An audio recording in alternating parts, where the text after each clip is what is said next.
I never abused Amber Heard. If you want the truth, look at how I treat the women. I've loved how I still care for them, even after things ended. After everything, the trial, the silence, the exile, Johnny is finally stepping into the spotlight again and reminding the world who he is. And Amber? Well, she's quietly filming again. But let's just say, not everyone's rolling out the welcome mat.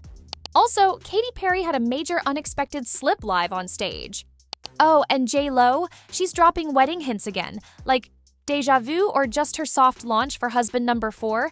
So, let's get into it. Johnny is back, and he didn't tiptoe in quietly. After the explosive 2022 trial with Amber Heard, Hollywood was quick to write him off. And now he says he felt abandoned by the industry, calling himself the crash test dummy for the Me Too movement. I understand people who could not stand up for me because the most frightening thing to them was making the right choice. But what really worried him was how the aftershocks would rattle his children, 23-year-old Jack and 26-year-old Lily Rose, saying, if I don't try to represent the truth, it will be like I've actually committed the acts I am accused of, and my kids will have to live with it. But Johnny didn't disappear. He just shifted lanes, diving into art, music, and indie projects. And now, he's stepping back into the spotlight with a full-on transformation in Daydrinker, a new Lionsgate thriller that already has fans doing double takes. Filming kicked off in Spain earlier this year, with Johnny playing Kelly, a mysterious figure aboard a private yacht who forms an unlikely bond with bartender Lorna, played by Outer Banks star Madeline Klein. Johnny looks completely different. Silver beard, icy blue contacts, salt and pepper hair. People are calling him the Silver Fox version of himself, and honestly, it's a look. The Oscar nominee suited up with long gray hair and a matching beard in this snap from his upcoming film Daydrinker. The film also stars Madeline Klein and Penelope Cruz, marking the 4th on-screen team-up for Depp and Cruz, who both starred in Pirates of the Caribbean on Stranger Tides. Always wanted to do that. Hello, Angelica. The role takes Johnny back on the 7 seas as he plays a mysterious yacht guest. Being at sea, I love that. I feel very comfortable out there and safe, in the water. Looking at the horizon, I never get bored. But could it also be a warm-up for a potential return as Jack Sparrow? Captain Jack Sparrow. It was up to me, of course. I love having him back in the movie. He's fabulous. He's a great actor and a good friend.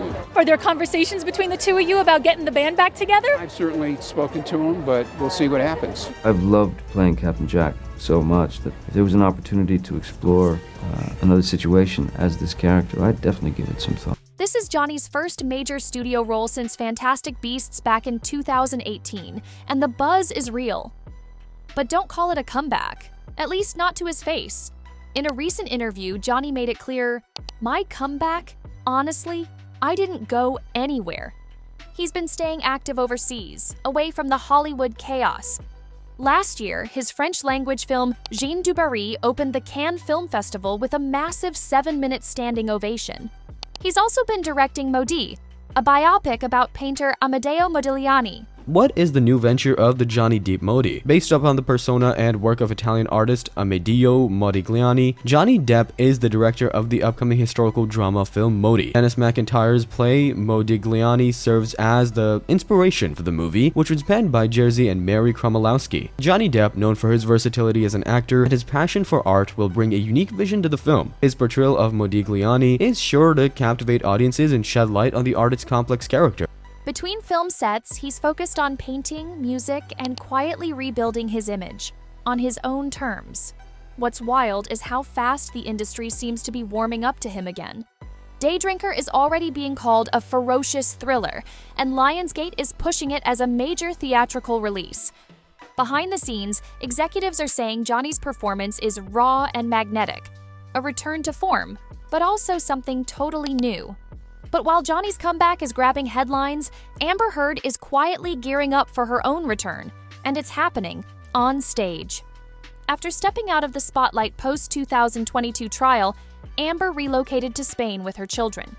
She spent the last few years regrouping, focusing on motherhood, creative projects, and even working under the alias Martha Jane Cannery for privacy. Now she's set to emerge from the shadows. In a bold move, Amber has signed on to star in Jeremy O. Harris's new play, Spirit of the People, premiering this July at the prestigious Williamstown Theater Festival in Massachusetts. She moved to Spain, recently welcomed twins, and is now getting back to work. And not in Hollywood. It was just announced that Amber is going to be starring in a play, and it gets its premiere very soon. Spirit of the People will start running next month as part of the Williamstown Theater Festival in Massachusetts. It's her first acting role in nearly 2 years, since In the Fire, 2023, and her cameo in Aquaman and the Lost Kingdom, and represents a full-blown return to performance art. She's already teased the project as her theater era, sharing behind-the-scenes snaps from rehearsals alongside the cast. Celebs like Pamela Anderson and Chris Messina are reportedly part of the ensemble. Ex-husband Johnny Depp, the Aquaman actress, shared a rare glimpse into the rehearsal process on Instagram. Alongside a rehearsal selfie with Jeremy, ahead of the production's world premiere in July, Amber adds the caption, quote, "In my theater era." The 39-year-old's return to acting comes 3 years after the actress and Johnny faced off in court after he accused her of defamation. And after being a hot topic of public opinion for the 6-week duration of the trial, where she was found liable for defaming the actor, she wanted nothing more than to focus on her family, including daughter Una Page and newborn twins Ocean and Agnes. Telling Savannah Guthrie during an interview with Today back in 2022, "I'm going to be a full-time mom where I'm not having to juggle calls with lawyers." But this comeback isn't drama-free. Hollywood insiders say Amber is being selective, returning only on her terms. She reportedly demands creative control over production, marketing, and release strategy, aiming to steer her next chapter herself. That's not a small ask. There's talk that studios aren't jumping to meet her conditions. While some executives are intrigued, others remain skeptical, still influenced by lingering backlash from her Depp-era controversies. In short, the playwright says, "I wanted to challenge myself. The play is half in Spanish, and I don't speak Spanish. The play has a significant level of prose within it. I'm not a prose writer. I'm trying a lot of different things." Amber isn't re-entering Hollywood. She's redeeming her narrative on her own stage. Whether it works or backfires, she's forcing the world to watch and wonder. Now, let's talk about that moment nobody's forgetting. Katy Perry midair, suspended in a butterfly-shaped prop in San Francisco when it suddenly jolted and dropped during Roar. She nearly tumbled into the crowd, caught on camera, and had fans biting their nails. Videos spread like wildfire. It wasn't just a glitch, it was a full-on thriller moment.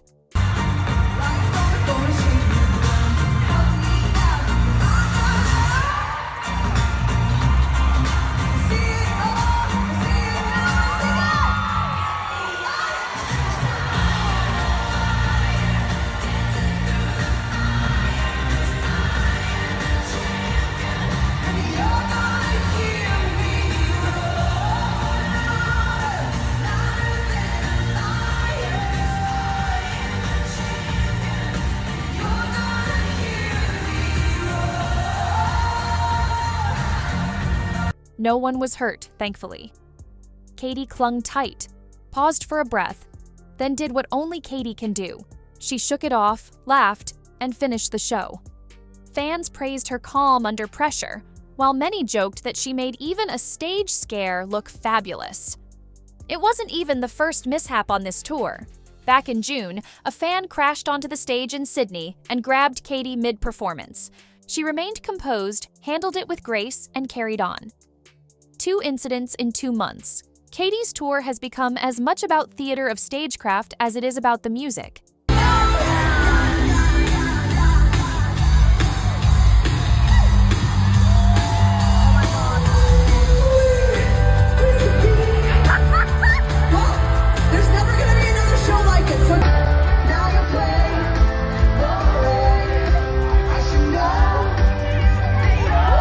Behind the scenes, management has reassured audiences that safety protocols are top priority, but critics aren't buying it.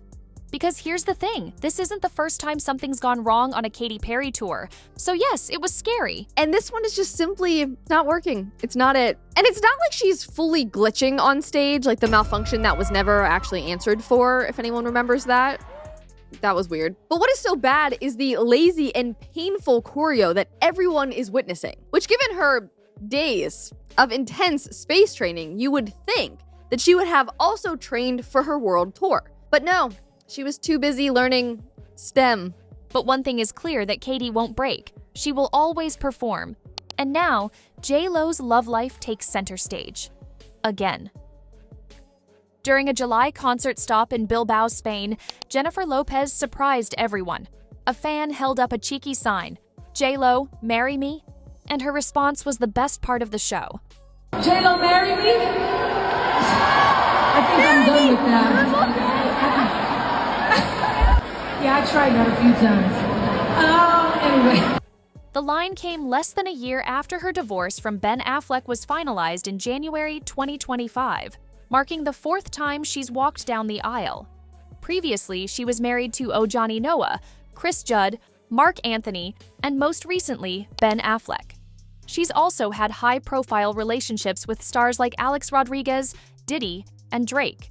Jennifer was first married to actor Ojani Noah from 1997 to 1998. She then went on to marry Chris Judd in 2001 before they split in 2003.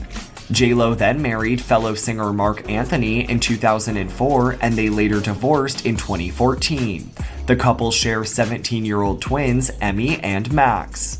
More recently, the Grammy nominee began a relationship with former New York Yankees star Alex Rodriguez in 2017, and then got engaged in 2019, but eventually separated in 2021. J.Lo later explained that she's done with marriage, acknowledging how past joins shaped her. But for J.Lo, it always feels like she's closing one chapter and boldly stepping into the next. And of course, the internet has questions. Many critics are already asking, who's going to be husband number 5? So she was just fine with him, marrying him, and now that it's going south, he must be destroyed. We're seeing all the articles leaked about how he's mean, he's sourpussed. She's done all she can, Maureen, but he's just too unhappy and unlikable to save. She's really got to move on now. And while J.Lo says she's done with marriage, fans know better than to take that as the final word. And that's a wrap on this week's wild ride through Hollywood. But what do you think? Is Amber truly ready for a comeback? Or is the public still not buying it? And could J.Lo really be done with marriage for good? Let me know in the comments.